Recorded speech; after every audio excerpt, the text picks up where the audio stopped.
जिले के महाशक्तिपीठ अजोरा धाम में चल रहे अष्टादश महापुराण की कथा के तहत श्रीमद् भागवत महापुराण की कथा का रविवार को महाप्रसाद वितरण के साथ समापन हो गया। काशी के कथा व्यास पंडित जयंतु जय जी महाराज की कथा पर श्रद्धालु झूम उठे। जगत गुरुकुलम अजोरा धाम के कुलाधिपति महान्यायविद डॉक्टर परमेश्वर नाथ मिश्र व रेखा मिश्र यजमान रहे। समापन अवसर की देखिए खास झलकियां। भागवत कथा के श्रवण से नैतिक मूल्यों में वृद्धि होती है, जो जीवन में मार्गदर्शन प्राप्त कराती है। भागवत सभी पुराणों में प्रमुख ग्रंथ है। यह 12 स्कंदों में है और प्रत्येक स्कंद की कथा आपने 7 दिन में पंडित जयंतु जी महाराज के मुखार बिंदे से सुनी।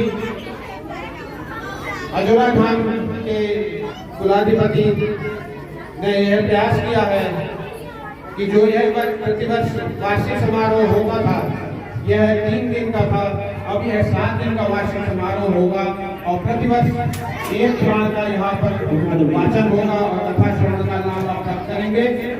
यह क्रम निरंतर 18 वर्षों तक चलेगा और 18 पुराण का आप ज्ञान प्राप्त कर सकेंगे। यह संकल्प श्री परमेश्वर नाथ मिश्र जी और उनकी धर्मपत्नी श्रीमती रेखा मिश्र का है। नमस्कार, इस समय हम मौजूद हैं महाशक्तिपीठ अजोरा धाम में। अजोरा धाम में श्रीमद् भागवत महापुराण की कथा का आज यहाँ पूर्णाहुति हुआ है, भंडारे का आयोजन हो रहा है। हम बात करेंगे अष्टादश महापुराण की कथा को श्रीमद् भागवत पुराण के जरिए शुरुआत की पहली कड़ी का आरंभ करने वाले काशी के जयंतु जय जी महाराज से और जानेंगे कि वाकई में अष्टादश पुराण की कथा का महत्व क्या है। तो आइए हम आपको सीधे लिए चलते हैं जयंतु जय जी महाराज के पास। जानना चाह रहे थे, अष्टादश पुराण की कथा पूरे भारत में संभवतः कहीं नहीं हुआ है, इस स्थान पे हो रहा है, महत्व क्या है? अष्टादश पुराणेषु व्यासस्य वचनद्वयम्। हमारे धर्मशास्त्र वेद उपनिषद ग्रंथों के संपूर्ण को सार को पूरे ब्रह्मांड में जैसे सृष्टि की रचना हुई, समस्त देवी देवता के आने और सृष्टि की रचना और उसके साथ साथ संपूर्ण प्रकार के जीवों के जो कल्याण की जो ये परिकल्पना है वह अष्टादश पुराण में है।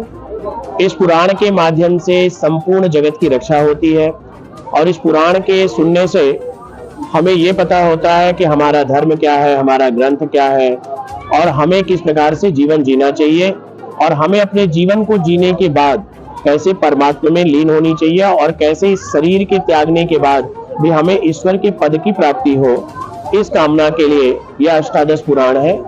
यह बात सही है कि पूरे बिड़ले कहीं ऐसी जगह रही है जहां अष्टादश पुराण का संकल्प हुआ हो। ये जो अजोरा धाम मंदिर है, इससे लगभग 2 किलोमीटर 3 किलोमीटर दूरी पे गांव बसे हैं। उसके बाद भी हजारों की लगभग संख्या में श्रद्धालु कथा सुनने के लिए आए। इससे जगत का कल्याण संभव है। यही है अष्टादश पुराण। यहाँ के कुलाधिपति डॉक्टर पीएन मिश्र जी का ये बहुत बड़ा भागीरथ प्रयास है, इस संबंध में क्या? देखिए, विद्वान है, विद्वान हमेशा जगत के कल्याण के लिए कार्य करता है। पीएन मिश्र जी बहुत अच्छे विद्वान भी हैं। उन्होंने कई पुस्तकों को और राम जन्मभूमि के प्रमुख, भगवान राम को जिताने वाले प्रमुख अधिवक्ता के रूप में आपने सुप्रीम कोर्ट से लेके लखनऊ रेवेन्यू कोर्ट से लेके लोअर कोर्ट से लेके अथक प्रयास करके भगवान राम की मंदिर, आज भले दुनिया जगत कुछ भी कहे कि हम राम को लाए हैं, हम राम को लाएंगे, कहीं भी बीजेपी का कहीं से भी लेस मात्र भी उसमें किसी भी पार्टी का कोई सहयोग नहीं है। उसमें पूर्व के जितने भी राम के भक्त रहे हैं उनके सहयोग से मुकदमा चली और मैं धन्यवाद करना चाहूंगा कि पीएम मिश्रा जैसे कई वकील साहब, लेकिन पीएम मिश्रा जी ने अपने लगभग अथक प्रयास से 27 दिनों तक सुप्रीम कोर्ट और लखनऊ बोर्ड कोर्ट में अपनी बातों को रखा, जिसको मुस्लिम पक्ष के पक्षकारों को पीछे हटना पड़ा और आज हमारे राम जन्मभूमि में इतनी बड़ी विशाल मंदिर को, जिसको आज पूरी भारत नहीं अपितु पूरा विश्व दर्शन करने आ रहा है। तो पीएन मिश्रा जी का उस राम जन्मभूमि में, और यहाँ ये अजोरा धाम जो मंदिर आप देख रहे हैं, ये कई करोड़ की मंदिर जो बनी है, और इसमें जो इतने सुंदर सुंदर विग्रह हैं, आदि जगत गुरु शंकराचार्य स्वामी स्वरूपानंद सरस्वती जी के द्वारा प्रतिष्ठित है। तो ऐसे ये दिव्य दरबार में पीएन मिश्रा जी के वंश में ऐसे ही लोग होते रहेंगे, और ये भी अभी अष्टादश पुराण को श्रवण कर रहे हैं। तो उनकी जितनी भी प्रशंसा की जाए, वह सात्विक और एक बड़े ही धर्मनिष्ठ पुरुष है। उनका सदा ही जय हो, यही कामना है मेरा। हमारे साथ जगत गुरु कुलम के कुलाधिपति महान्यायविद डॉक्टर परमेश्वरनाथ मिश्र जी हैं। हम बात करेंगे, संभवतः भारत में कहीं भी अष्टादश पुराण की कथा नहीं हुई है। तो आइए हम बात करते हैं महान्यायविद और जगत गुरु कुलम के कुलाधिपति डॉक्टर परमेश्वरनाथ मिश्र से। काशी प्रयाग के मध्य का एक इतिहास रहा है, ऐसे में ये महाआयोजन अगर इसे कहा जाए तो गलत नहीं होगा, क्या कहेंगे? ऐसा है कि ये बहुत ही पुण्य क्षेत्र है काशी प्रयाग के मध्य का। ये जो विंध्य क्षेत्र है, यहाँ पर जो है दक्ष प्रजापति का यज्ञ हुआ था। कुछ लोग यही केवल जानते हैं कि कनखल में दक्ष प्रजापति का यज्ञ हुआ था, सती जी ने वहाँ अपना शरीर त्यागा था। लेकिन स्वारुचिस मनवंतर में कनखल में हुआ था, और चाक्षुष मनवंतर में जब सती जी का जन्म हुआ था, तो वो यज्ञ विंध्य क्षेत्र में हुआ था, जिसको हम सभी 96 क्षेत्र के नाम से जानते हैं। जब काशी में दिवोदास जो राजा थे, उनका जो है कई बार युद्ध करके वध कर दिया है वंशी राजाओं ने, तो उनके पुत्र जो है वो बहुत ही कम उम्र के थे, वो भाग करके आए भरद्वाज ऋषि के आश्रम में। तो ये जो भदोही नाम इसका जो है, ये भरद्वाज ही है। यहाँ भरद्वाज ऋषि रहते थे, उन्होंने प्रतर्दन का पालन पोषण किया। उसके बाद उसको लेकर के है वंशी प्रयाग के राजा थे, वहाँ पर उन्होंने आक्रमण कराया। प्रतर्दन जो है वो युद्ध में नहीं जीत पा रहा था, तो स्वयं अपनी योग शक्ति से भरद्वाज ऋषि उसके शरीर में प्रविष्ट हो गए, और उन्होंने है वंशी राजाओं को पराजित करके प्रतर्दन को पुनः राज्य दिलाया। काशी के राजा प्रतर्दन जो यहाँ भाग करके आए थे और भरद्वाज के ऋषि के आश्रम में रहे, इसलिए यह जनपद अपर काशी जनपद के नाम से महाभारत में संजय ने बताया है धृतराष्ट्र को। जब जनपदों की उन्होंने गणना की है, तो उन्होंने कहा काशी, अपर काशी, प्रयाग।